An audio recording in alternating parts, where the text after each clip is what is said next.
1985. Caracas, Venezuela. The plane that came back. It was 12:37 p.m. on a bright summer afternoon, July 9th, 1985. Caracas International Airport hummed with its usual rhythm, routine flights landing, towers crackling with pilot chatter. But then, something interrupted the calm. An unexpected blip appeared on the radar. It wasn't coming from any known flight path. No transponder, no identification. Just a slow, deliberate loop circling over the airfield.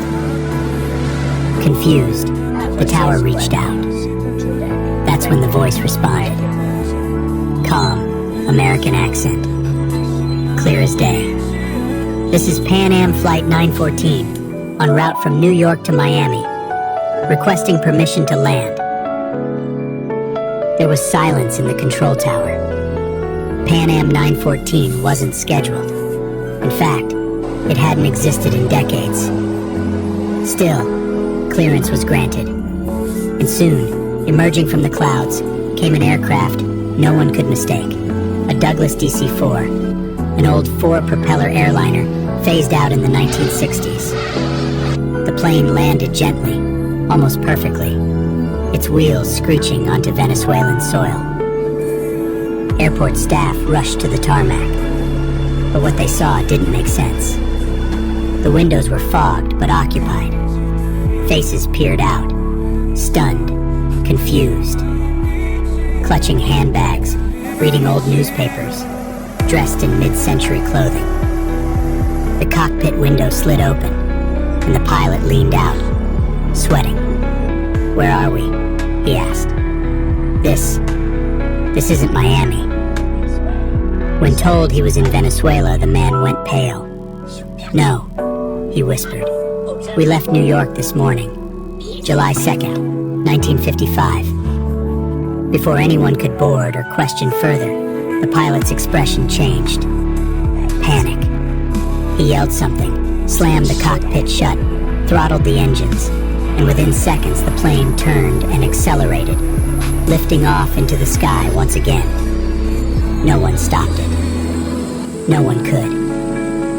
It vanished from radar within minutes. The airport went into lockdown.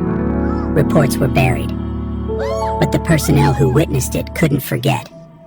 And one security officer claimed to have found something on the tarmac that was quickly confiscated. A pocket calendar dated 1955, filled with handwritten notes for a trip to Miami.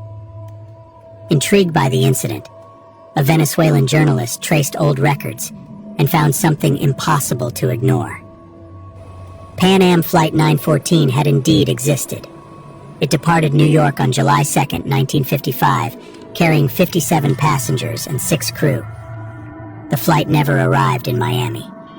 It disappeared somewhere over the Atlantic. No debris was ever found. After months of searching, it was quietly declared lost. But what if it didn't crash? A declassified Venezuelan air control memo from 1993, leaked years later, confirmed radar logs and audio recordings from that day in 1985. In one clip, the pilot repeatedly asks, "What day is it?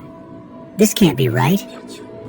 When the tower says it's 1985, he goes silent, then simply says, "We weren't supposed to be here."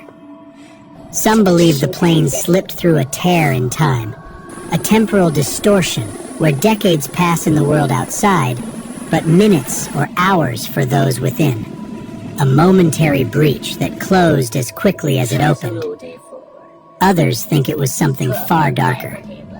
A government experiment, a cover-up buried deep beneath Cold War secrets.